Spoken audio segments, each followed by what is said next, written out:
Good evening student. मैं advocate Neha Singh आप सभी का अपने यूट्यूब चैनल एडवोकेट नेहा की पाठशाला में एक बार पुनः स्वागत करती हूँ। स्टूडेंट्स, हम लोग अभी तक आधुनिक भारत के लेक्चर की सीरीज में अली वर्दी खां के शासनकाल तक को पढ़ लिए हैं। अली वर्दी खां के शासनकाल के बाद मैंने उनकी मृत्यु के बाद वो सिराजुद्दौला अपने नाती को बंगाल का नवाब घोषित कर दिए रहते हैं, जिसके कारण उनके ही फैमिली में कॉन्स्पिरेसी होती है। उनकी तीनों बेटियां, क्योंकि तीनों की अपनी अपनी महत्वाकांक्षा रहती है, तीनों जो बेटी रहती हैं, एक तो सिराज की मम्मी ही रहती हैं, उनसे कोई समस्या नहीं है, लेकिन शौकत जंग और घसीटी बेगम कैसे कॉन्स्पिरेसी करते हैं स्टूडेंट, हम अभी तक के लेक्चर में देखें कि कैसे वो सिराजुद्दौला के खिलाफ कॉन्स्पिरेसी करते हैं। इस कॉन्स्पिरेसी के बाद हम लोग ये देखते हैं कि वो शौकत जंग को पराजित करके और फिर गद्दी पर बैठते हैं, बंगाल के नवाब बनते हैं सिराजुद्दौला। बंगाल के नवाब बनने के पश्चात ये वो सब चीजों को कायम रखते हैं जो इनके नाना अली वर्दी खां के द्वारा लागू किया गया रहता है। आप देखते हैं स्टूडेंट, उस दौरान शौकत जंग को पराजित करने का चैलेंज खत्म होने के बाद सप्तवर्षीय युद्ध यूरोप में प्रारंभ हो जाता है और उस युद्ध की छवि यहाँ भी दिखने लगती है, भारत में भी, क्योंकि फ्रांस की भी कंपनियां यहाँ पे थी और ब्रिटेन की भी थी। दोनों कंपनियां यहाँ व्यापार करने के दौरान जब वहाँ युद्ध होता है तो ये कंपनी यहाँ पे किलेबंदी शुरू कर देती है। सिराजुद्दौला उनको नोटिस करते हैं कि देखिए भाई, हमारे साथ जो समझौता हुआ था उस समझौते में आपने ये कहा था कि आप बंगाल में किलेबंदी नहीं करेंगे, व्यापार करेंगे, टैक्स देंगे। यहाँ क्या होता है कि ये किलेबंदी शुरू कर देते हैं। इनके सूचना के पश्चात फ्रांस की जो कंपनी रहती है, जिनका मुख्यालय चंद्रनगर में रहता है, ये लोग किलेबंदी बंद कर देते हैं, लेकिन ब्रिटिश ईस्ट इंडिया कंपनी नहीं मानती है। ब्रिटिश ईस्ट इंडिया कंपनी नहीं मानती है, यहाँ तक की कहानी को हम लोग स्टूडेंट्स पढ़ लिए थे। पढ़ने के बाद अब यहाँ से शुरू होता है कि नहीं मानती है जब ब्रिटिश ईस्ट इंडिया कंपनी, तो फिर आगे का घटना क्या होता है। तो स्टूडेंट्स, आगे का घटना ये रहता है यहाँ पे कि जैसे ही ब्रिटिश ईस्ट इंडिया कंपनी नहीं मानती है,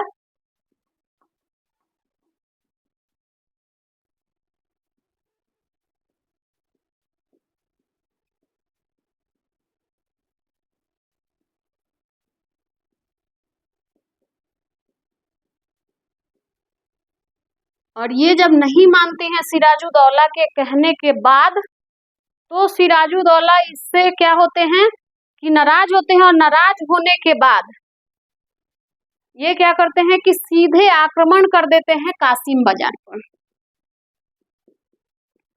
कासिम बाजार पर तथा कासिम बाजार पर आक्रमण करने के बाद ये क्या करते हैं कि वहां पे अपना अधिकार करते हैं, और अधिकार करने के बाद क्या करते हैं,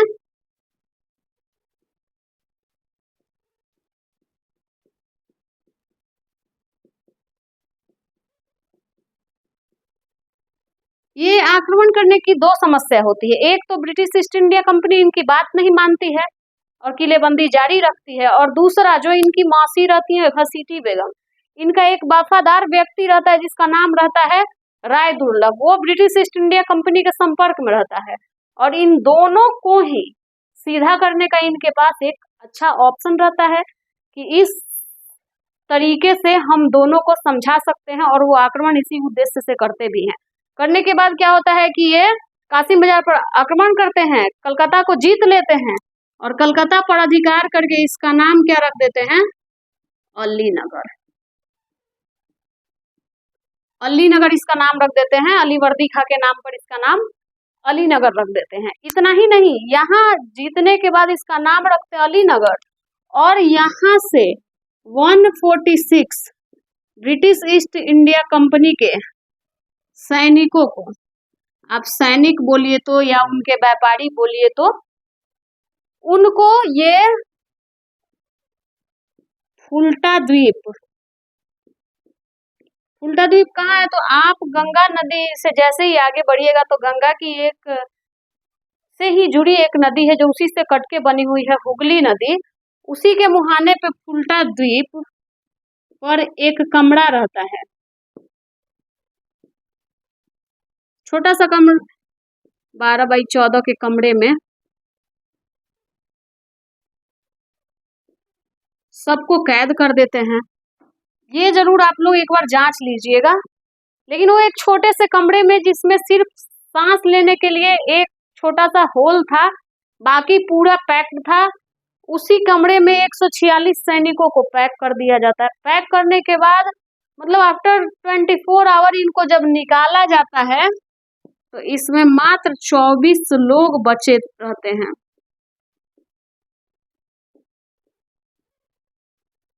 23 लोग स्टूडेंट, 23, 146 में 123 डेथ कर गए रहते हैं, 23 बचते हैं।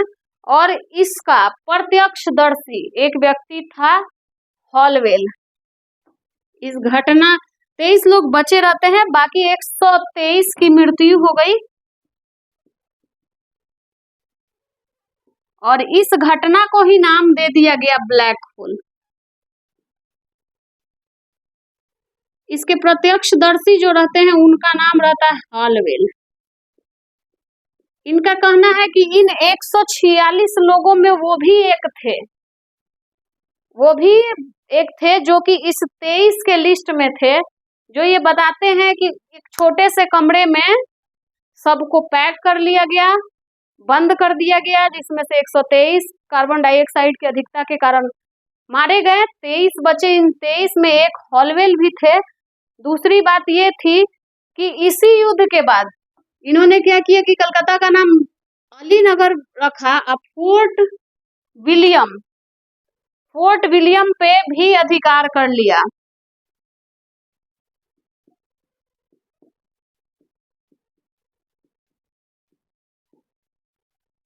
तो ये चीजें थी ब्लैक होल ट्रेजेडी की कहानी। क्या किया कि जीता कलकत्ता को, उसका नाम अलीनगर रखा और वहां से सैनिकों को उठा के ले जाके फुल्टा द्वीप जो कि हुगली नदी के मुहाने पे वहां रखा। उसमें 123 लोग मारे गए और 23 लोग बचे, जिसमें एक हॉलवेल भी थे जो इस घटना के प्रत्यक्षदर्शी थे। उनके अनुसार ये बहुत ही डेंजरस घटना थी और इस घटना को ब्लैक होल ट्रेजेडी का नाम दिया गया। ब्लैक होल घटना आप लोगों को पढ़ने को मिलेगा ज्योग्राफी में। अभी यहाँ इतना जानिए कि इस घटना का नाम ब्लैक होल घटना था। उसके बाद क्या हुआ स्टूडेंट, ये मैटर यही सॉर्ट आउट नहीं हुआ। ये मैटर क्या हुआ कि यहाँ पे ये घटना तो हो गई।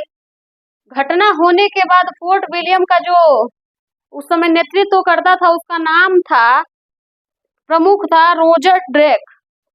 रोजर ड्रेक ये इसका सूचना कलकत्ता से मद्रास प्रेसिडेंसी में लेके जाता है।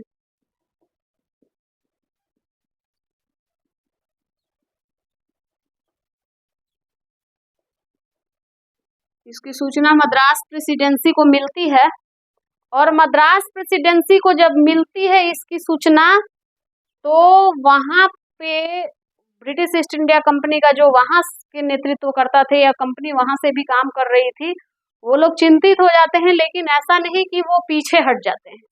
यहाँ पे ये मद्रास प्रेसिडेंसी वाले क्या करते हैं कि यहीं से रॉबर्ट क्लाइव आते हैं इतिहास के इस कड़ी में। रॉबर्ट क्लाइव के नेतृत्व में एक सेना बंगाल भेजती है। मद्रास प्रेसिडेंसी क्या करती है, तो रॉबर्ट क्लाइव के नेतृत्व में एक सेना भेजती है। स्टूडेंट इसको नोट कर लीजिए, फिर मैं वैसे फैक्ट में लिखवाऊंगी आप लोगों को पूरे चीजों की, अभी तो मैं स्टोरी बता रही हूँ। तो मद्रास प्रेसिडेंसी क्या करती है, रॉबर्ट क्लाइव के नेतृत्व में एक सेना भेजती है। रॉबर्ट क्लाइव के नेतृत्व में सेना आती है कलकत्ता और आने के बाद क्या होता है कि सिराजुद्दौला को ढूंढती है। अब समस्या यहाँ सिराजुद्दौला का नहीं है, समस्या था कि कलकत्ता हाथ से निकल गया था और सिराजुद्दौला क्या किए थे कि इसका नाम अलीनगर रखे थे और अपने एक विश्वस्त मानिक चंद को कलकत्ता की जिम्मेदारी सौंपकर और वो राजधानी चले गए थे। मानिक चंद को इसकी जिम्मेदारी सौंपे और खुद चले गए मुर्शिदाबाद चले गए थे। मानिक चंद के पास कलकत्ता की जिम्मेदारी थी। रॉबर्ट क्लाइव आया, सिराजुद्दौला को ढूंढा, उसे पता चला कि कलकत्ता की जिम्मेदारी सिराजुद्दौला ने क्या किया है कि मानिक चंद के नेतृत्व में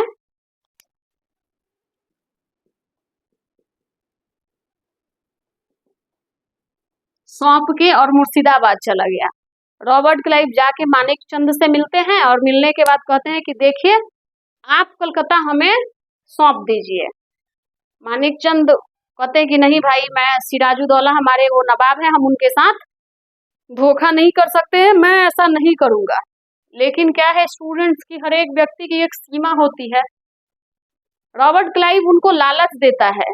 पैसे का लालच, पैसे के लालच में भी वो नहीं पीछे हटते हैं। लेकिन जब बहुत अधिक पैसे की लालच मिलती है तो उनको लगता है कि यही मौका है अपने आप को सेटल कर लेने का। वो क्या करते हैं, कलकत्ता के की जो जिम्मेदारी रहती है वो दे देते हैं किसको, तो रॉबर्ट क्लाइव को। रॉबर्ट क्लाइव को मिल गई कलकत्ता की जिम्मेदारी। अब रॉबर्ट क्लाइव को युद्ध तो करना नहीं पड़ा। इसकी सूचना फिर मिलती है किसको, सिराजुद्दौला को।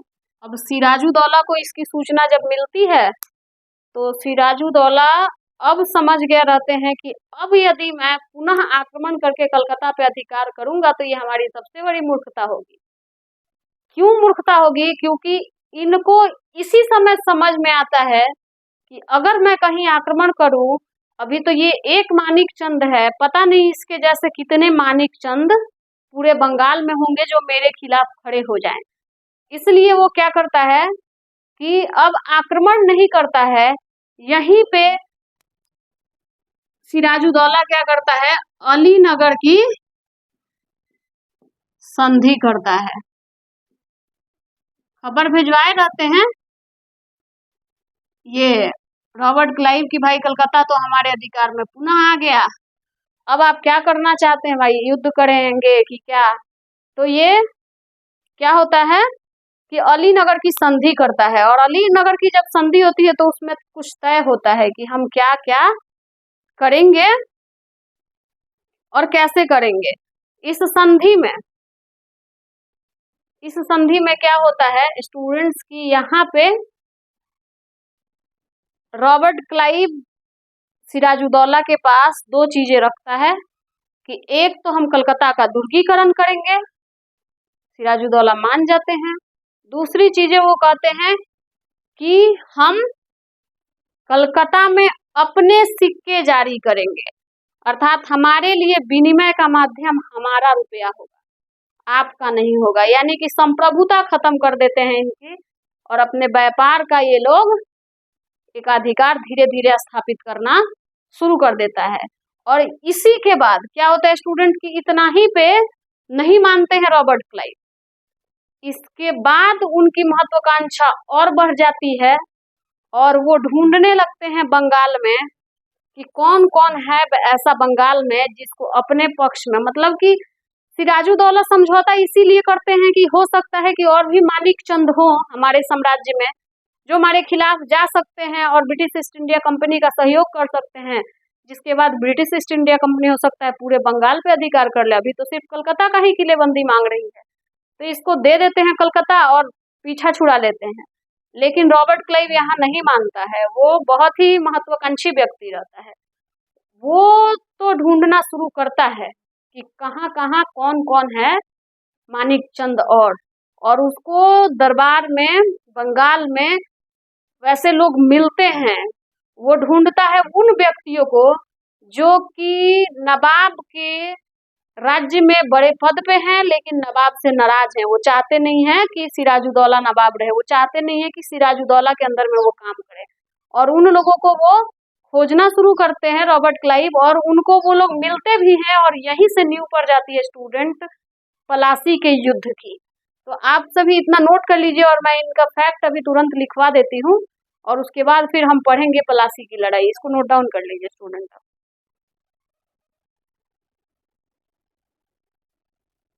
स्टूडेंट्स फैक्ट्स हम नोट करवा देते हैं, आप लोग लिख लीजिए। सिराजुद्दौला,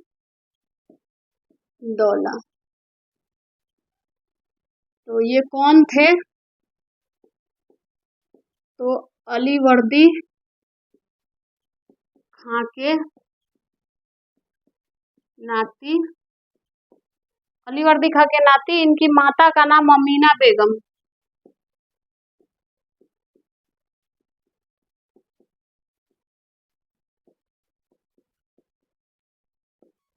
अमीना बेगम इनकी माँ थी। मनिहारी का युद्ध,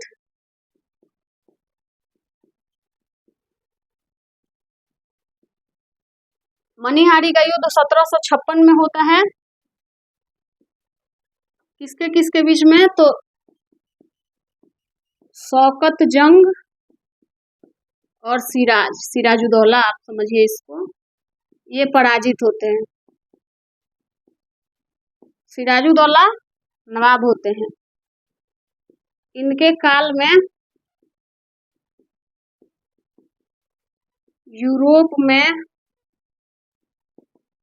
सप्तवर्षीय युद्ध प्रारंभ हो जाता है।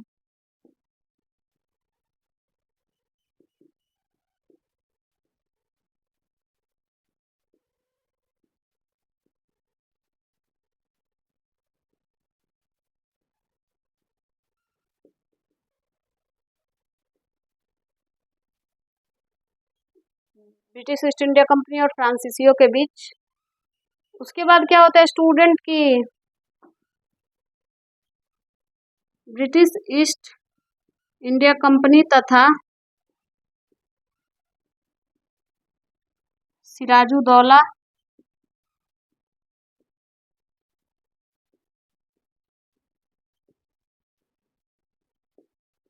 युद्ध होता है, जिसमें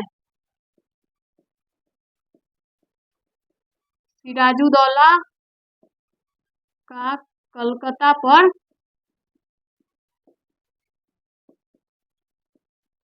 अधिकार हो जाता है।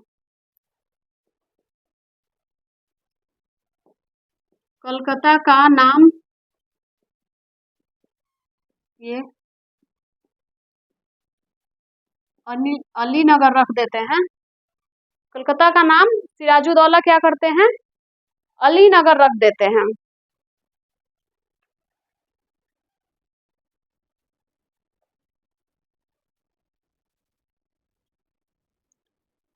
और यहीं से शुरू हो जाता है स्टूडेंट ब्लैक होल ट्रेजिडी। आप लोग लिखिए काल कोठरी घटना।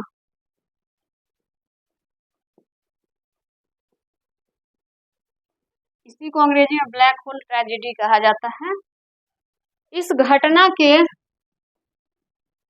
प्रत्यक्षदर्शी कौन है?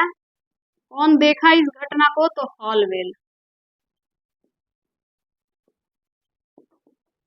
सिराजुद्दौला क्या करते हैं? कलकत्ता पे अधिकार करके उसका नाम अलीनगर रखते हैं और 146 ब्रिटिशर्स को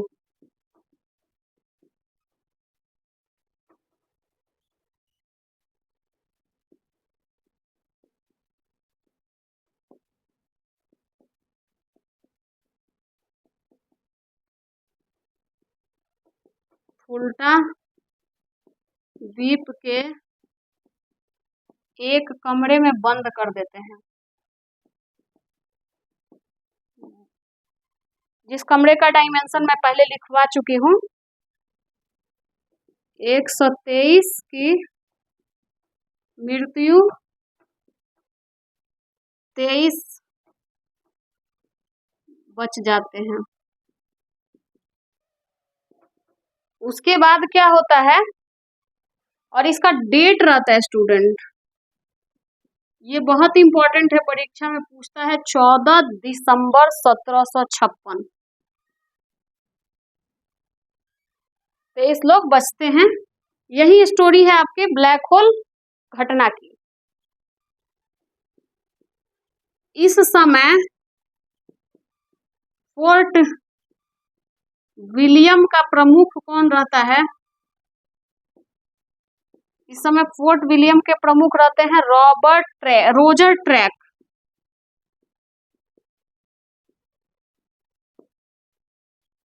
जो मद्रास प्रेसिडेंसी को सूचना देते हैं, तो मद्रास प्रेसिडेंसी क्या करता है?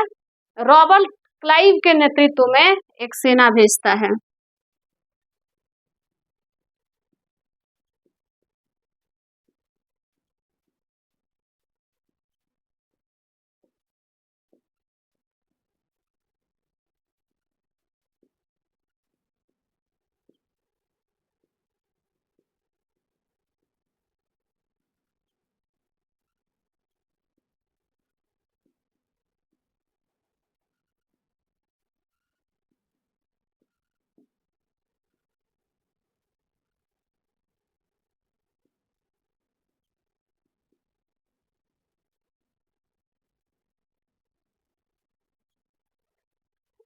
इसको नोट करिए स्टूडेंट। उसके बाद जो थोड़ा सा फैक्ट बचा है वो मैं लिखवा देती हूँ। क्या होता है, सिराजुद्दौला मनिहारी के युद्ध में 1756 में शौकत जंग को पराजित करते हैं। इनके कालखंड में यूरोप में सप्तवर्षीय युद्ध होता है और ये युद्ध ब्रिटिशर्स और फ्रांसीसियों के बीच होता है। ब्रिटिश ईस्ट इंडिया कंपनी और सिराजुद्दौला के बीच युद्ध क्यों होता है, क्योंकि वहां के युद्ध से घबराकर ये दोनों कंपनियां यहाँ पे कलकत्ता और चंद्रनगर की किलेबंदी शुरू कर देती है, जिसको सिराजुद्दौला रोकते हैं क्योंकि वो इनके पॉलिसी के खिलाफ रहता है।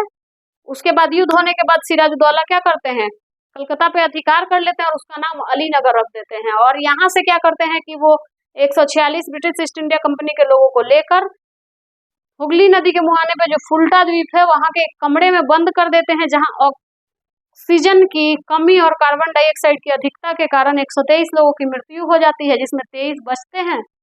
उसके बाद क्या होता है कि इसकी सूचना फोर्ट विलियम के प्रमुख रोजर ट्रैक द्वारा मद्रास प्रेसिडेंसी पहुंचती है। इस सूचना को प्राप्त होने के बाद मद्रास प्रेसिडेंसी रॉबर्ट क्लाइव के नेतृत्व में एक सेना बंगाल भेजती है। उसके बाद का मैं अभी लिखवा रही हूँ, उसको नोट करिए आप लोग।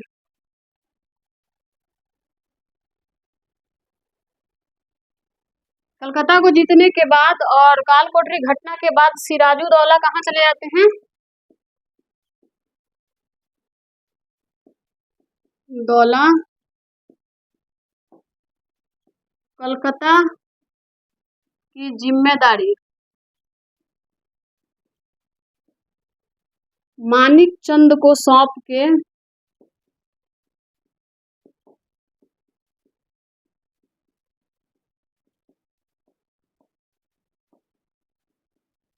मुर्शिदाबाद चले जाते हैं। क्लाइव मानिक चंद से मिला और मिलने के बाद की घटना मैं आपको बताई हूँ। क्लाइव क्या करते हैं, मानिक चंद से मिलते हैं और कुछ पैसों का लालच देके इनसे कलकत्ता पर अधिकार कर लेते हैं।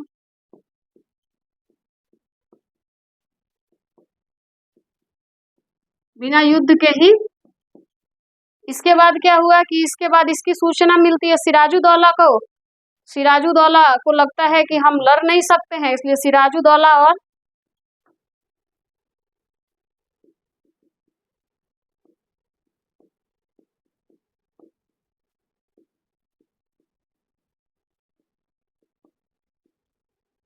किसके किसके बीच में, हाँ, क्लाइव तथा सिराज के बीच में अलीनगर की संधि होती है। और इस संधि के बाद कब होती है ये, तो 9 फरवरी 1757 को, 9 फरवरी 1757 को, जिसमें दो प्रमुख बातें रहती है। क्या, British east India company Calcutta की किलेबंदी करेगी तथा साथ ही अपने सिक्के जारी करेगी।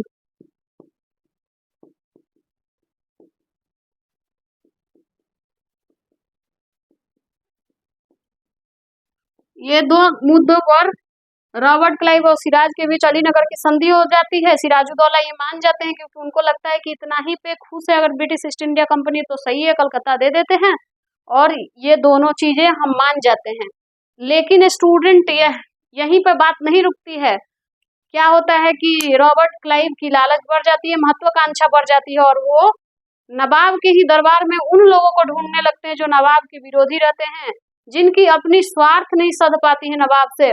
और उन लोगों को ढूंढने के बाद ही पलासी की लड़ाई का नींव पड़ जाता है स्टूडेंट। और फिर पलासी की लड़ाई होती है और अंग्रेजों की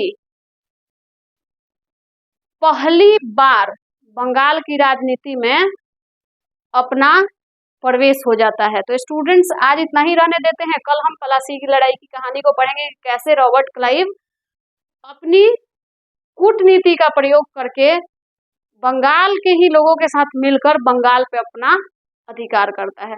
तो स्टूडेंट्स, आप हमारे चैनल से जुड़े रहिए।